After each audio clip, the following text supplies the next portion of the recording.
Yes, people, Ricky here from Behind the Bars TV. Hopefully you're liking me content so far. The subscribers are slowly going up. They're getting there. We're just below 8,000 subscribers at the minute. But once I get to 10,000, I have got a few people lined up for interviews. But in this episode, I'm going to talk about a murder which took place in HMP Full Sutton. So this murder happened in 2019, but a lot of things that go on inside prison don't actually get seen on the mainstream TV. But there is quite a lot of things that goes on in the prisons, especially the high security estate, that never gets talked about on the news.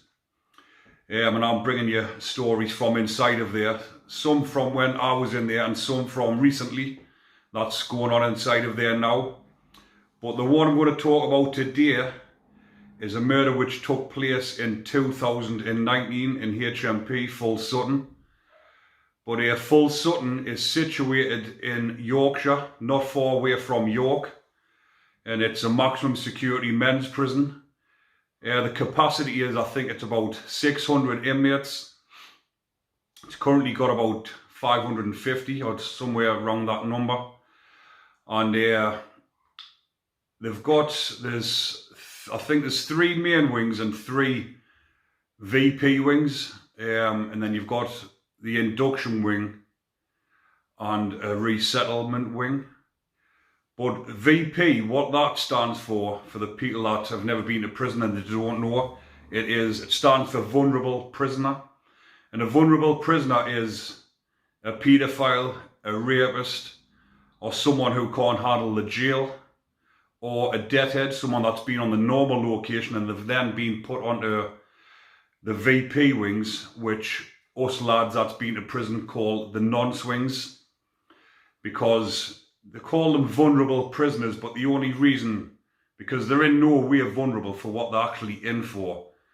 But the reason why they call them vulnerable prisoner is because they're vulnerable to attack from the normal location people.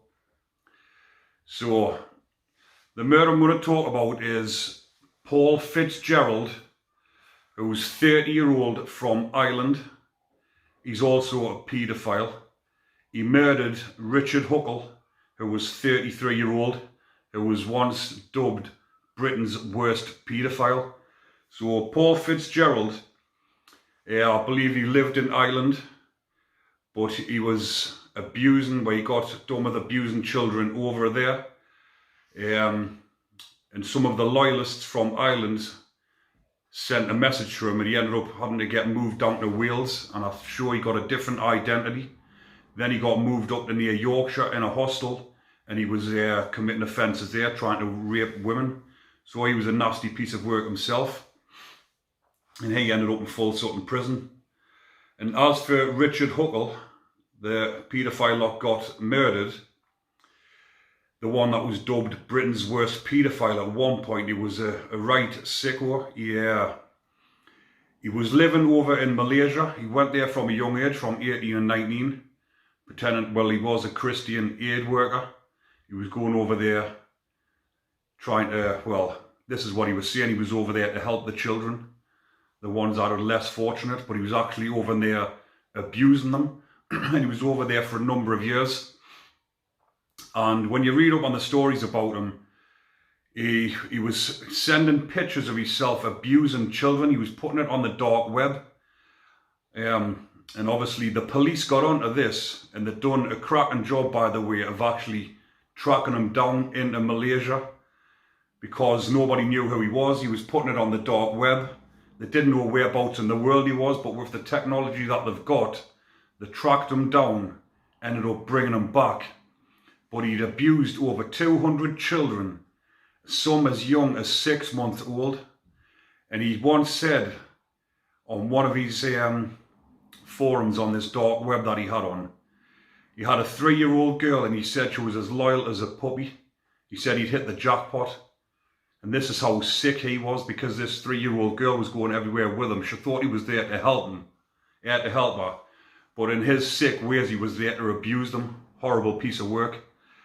But he eventually got brought back, and he got, I think it was 22 life sentences, and he got lifed off with a minimum of 25 years.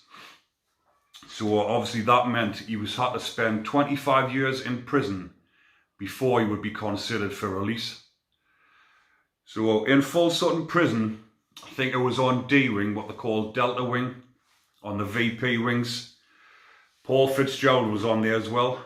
And Paul Fitzgerald was having fantasies because he had personality disorders. He was diagnosed with quite a few different mental health problems because himself was abused when he was a kid.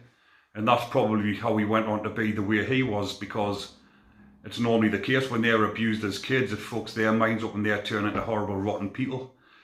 So when he was in Full Sutton prison, he's having these fantasies about killing people. And he come across Richard Huckle, and he'd been planning this out for a week in his mind. And on the day that he committed the murder, he went into his cell, went in the cell, shut the door behind him, had some makeshift cable ties, went in, tied his hands and legs up, and began inserting things into his arse, anally raping him with different objects. And as he was doing this, he was saying to him, I want you to feel what it felt like for your victims.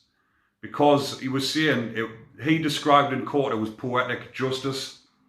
Even though he was a sick man and done what he'd done, in his mind, he's seen this paedophile for what he'd done being dubbed as the worst, Britain's worst paedophile. He wanted to inflict some pain on him and let him know what it felt like for his victims. Maybe it's because of what happened to him as a child.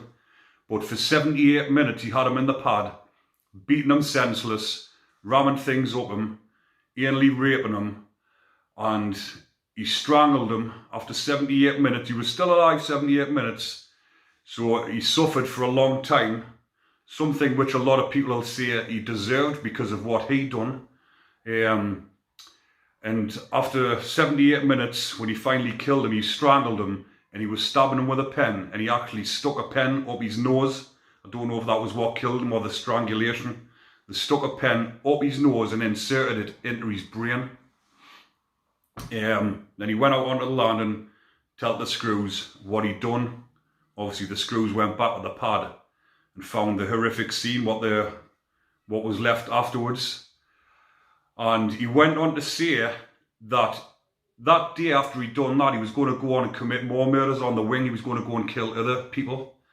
But he said in court he was having that much fun, he couldn't help himself. He was there for 78 minutes. Obviously, it must have been coming to the end of association time where they were getting banged up.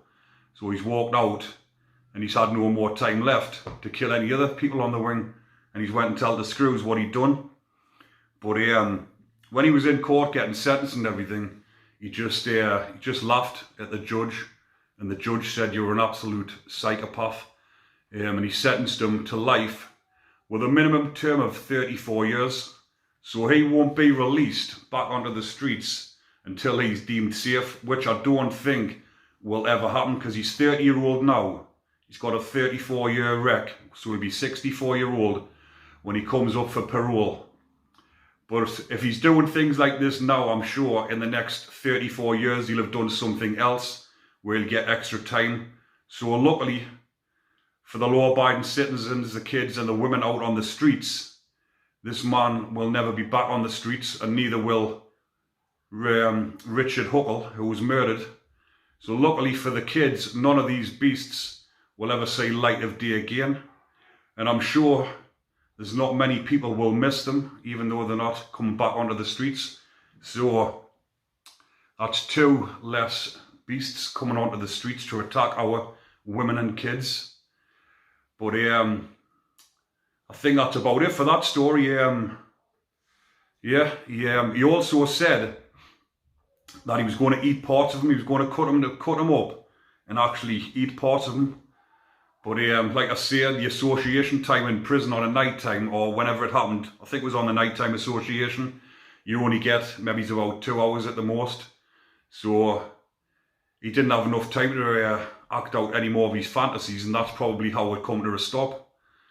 But yeah, I'll leave that one there for now, people. But if you are enjoying me content, remember to click the like and subscribe. And if you hit that notification bell, you will see every video that pops up in future. But take care, people. Enjoy the rest of your day.